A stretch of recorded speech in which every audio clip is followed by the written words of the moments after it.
An awful lot, thousands upon thousands upon thousands of innocent Palestinians are dead and have been killed by your military.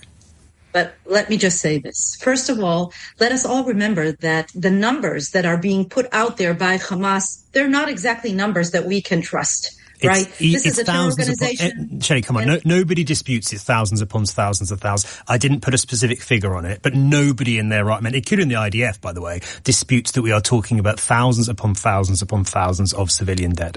So let me just answer that if I can. Sure.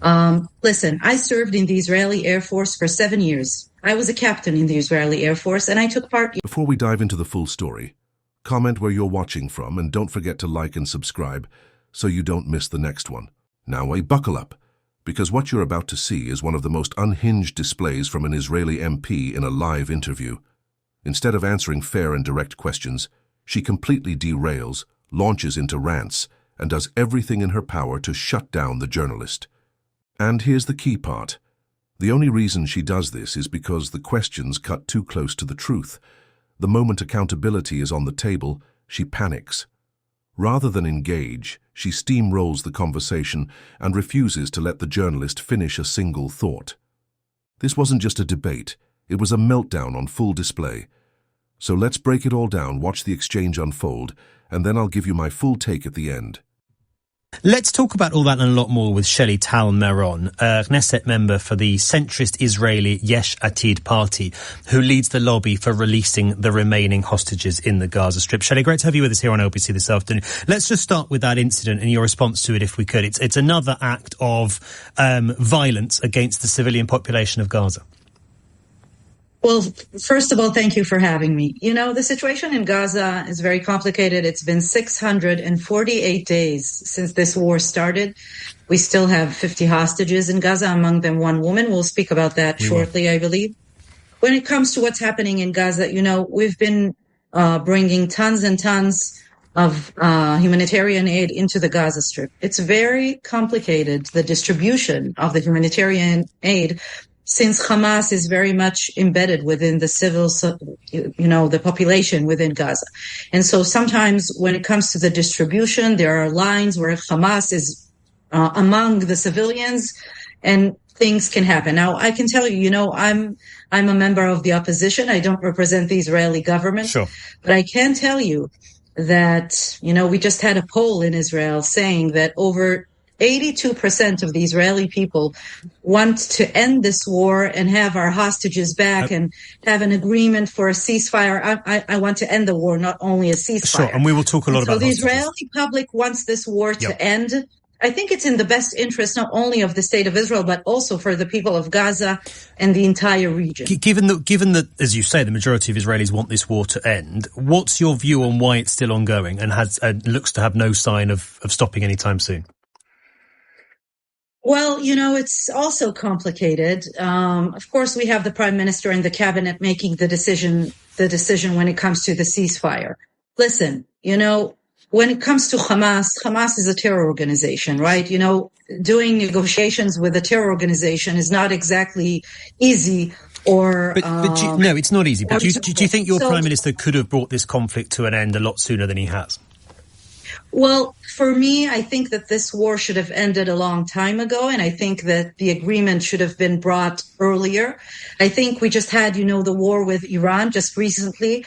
And of course, when it comes to the war with Iran, I completely justify the government for fighting with Iran because it's an existential threat to the state of Israel. In terms of Gaza, yeah, when it comes to Gaza, I'm saying out loud that I think that this war should have ended sooner. I think it's in the best interest of Israel to end this war, to bring the hostages, start rehabilitating our country, and also start rebuilding a new entity in the Gaza Strip for the day after, since nobody wants Hamas to control the Gaza Strip. Of course, not when it comes to the security side of it and not the civil life in Gaza. Obviously, an arrest warrant has been issued in relation to your country's prime minister. You are an opponent of Benjamin Netanyahu. Shelley, I appreciate that. Do you believe that he is a war criminal? No, and let me say this. You know, I'm an opponent. I have a lot of criticism when it comes to Prime Minister Netanyahu and his government, but I think it's despicable to put the Prime Minister of a democratic country in the same line as the heads of Hamas, which is a terror organization. And therefore, of course, I don't support these arrest warrants. I think that Israel is not doing a good enough job with telling our story, our perspective, what is happening in the Israeli side of things. You know, I'm a mother of 2 daughters. My 2 daughters, the oldest one is 18 and the other one is 15. We've been running to shelters for almost 2 years, a few times a day. It's not normal also for the Israeli side. We had hundreds of missiles being fired at us from Iran just in the recent few weeks. But children being blown up while queuing for water, of course it's not normal. And anyone in their right mind would condemn that and condemn Hamas as an organisation. But children being blown up while queuing for water or food is not normal either, or justifiable, I would suggest. Listen, when it comes to civilians, of course, I don't want any civilian to get hurt. I don't want civilians to be starved. An awful lot haven't just been hurt. They've been an awful lot, thousands upon thousands upon thousands of innocent Palestinians are dead and have been killed by your military. But let me just say this. First of all, let us all remember that the numbers that are being put out there by Hamas, they're not exactly numbers that we can trust. Right. This is a terror organization. Shelley, come on. Nobody disputes it's thousands upon thousands of thousands. I didn't put a specific figure on it, but nobody in their right mind, including the IDF, by the way, disputes that we are talking about thousands upon thousands upon thousands of civilian dead. So let me just answer that if I can. Sure. Listen, I served in the Israeli Air Force for 7 years. I was a captain in the Israeli Air Force, and I took part in many operations. When I sat at the ops room where you control an operation and a civilian would come close by or a child, we would stop the operation immediately. The IDF obeys by the international law. This is a democratic country. We do our best not to harm civilians. It's not in our interest to harm civilians. Yes, civilians get hurt.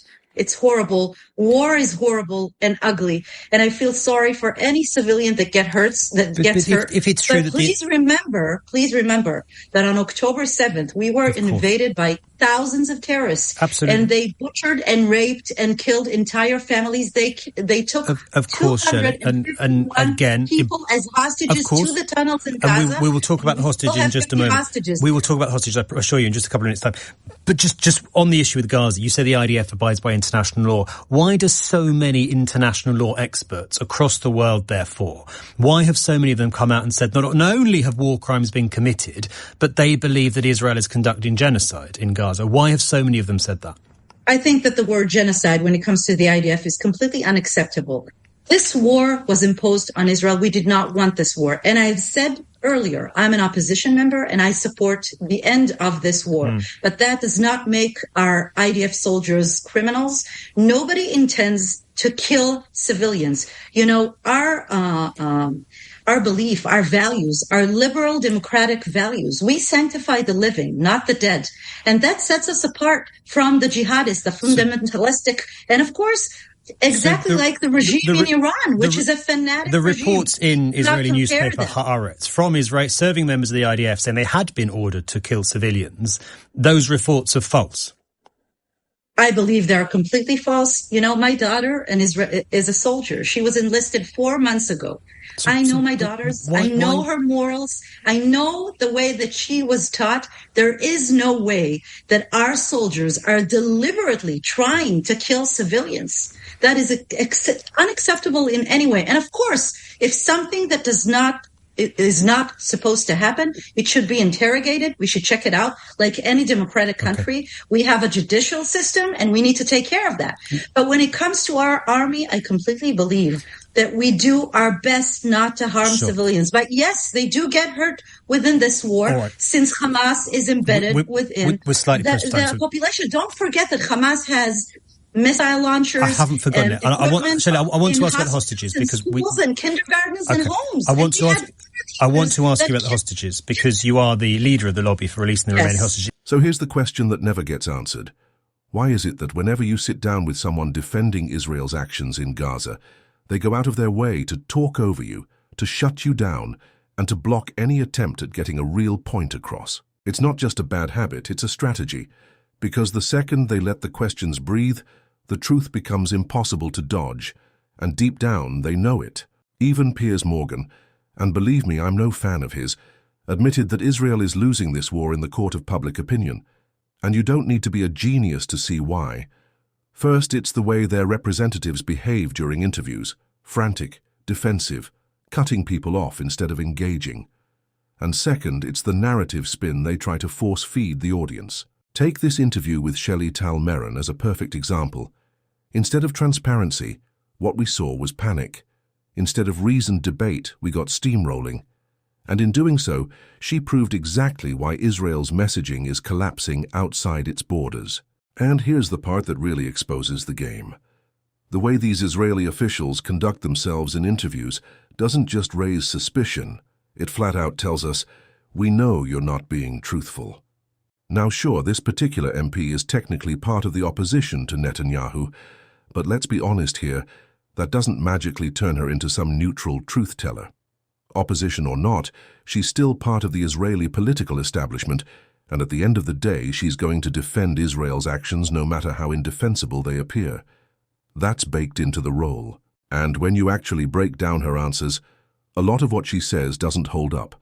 Some claims can be challenged with facts, others are just flat-out false, yet she delivers them with the same stubborn certainty, as if repeating a shaky line enough times somehow transforms it into truth. This is why public trust keeps collapsing. Because people watching at home can spot the disconnect between what's being said and what's really happening on the ground. And no amount of fast talking or finger pointing can cover that up. Let's clear up one of the biggest talking points right away. Defenders of Israel love to claim that this war started on October 7th, but anyone who's done even a little bit of research knows that's not true. The conflict didn't just appear out of thin air on that date. It's been building for decades, with cycles of violence, occupation, and retaliation long before October 2023. Now, of course, October 7th was horrific. No one disputes that. But here's the trap. They use that one day as a shield for everything that's happened since. The line goes, Hamas started it. Israel is just defending itself. And yes, every nation has the right to self-defense. But the critical question is this. At what point does defense stop being defense? At what point does it cross the line into something else entirely? Into collective punishment, into systemic destruction, into genocide? And whenever you dare to ask that question, the response is always the same. Outrage. They don't answer it. Instead, they accuse you of anti-Semitism. They claim it's despicable even to raise the issue. But here's the reality. Questioning government policy is not bigotry. Asking whether actions meet the legal definition of genocide is not anti-Semitism. It's accountability. And the fact that defenders of Israel immediately equate those questions with hatred shows just how shaky their moral ground really is. And that's the deflection we see every single time. The moment you question whether Israel's actions in Gaza cross the line, the moment you dare ask if this is still self-defense or something much darker, suddenly you're smeared as anti-Semitic. But let's be clear, that is not anti-Semitism, that is accountability, because the facts are right there. The 1948 Genocide Convention spells it out plainly. Genocide means acts committed with the intent to destroy, in whole or in part, a national, ethnic, racial, or religious group. And those acts include killing members of the group, causing serious bodily or mental harm, or deliberately inflicting conditions designed to bring about physical destruction. Now look at Gaza. Amnesty International and Human Rights Watch have both concluded that what Israel is doing checks those boxes. Mass killings of civilians, including women and children, widespread destruction of homes, schools, hospitals, and infrastructure, and life-threatening conditions imposed by blockades and denial of aid. These aren't allegations pulled out of thin air, they're documented realities. And if you want the most gut-wrenching example, think about the images we've seen just recently. Children killed while standing in line for food and water. That isn't defense, that isn't security. That is exactly what the world fears when it uses the word genocide. So I'll ask the question again. At what point does this move beyond self-defense? At what point does it become undeniable? I want to hear what you think. Drop your thoughts in the comments. Do you believe Israel's actions have crossed that line, or do you think this is still defense? Let's have the conversation. Until next time, this has been The Whip Line. Thanks for tuning in.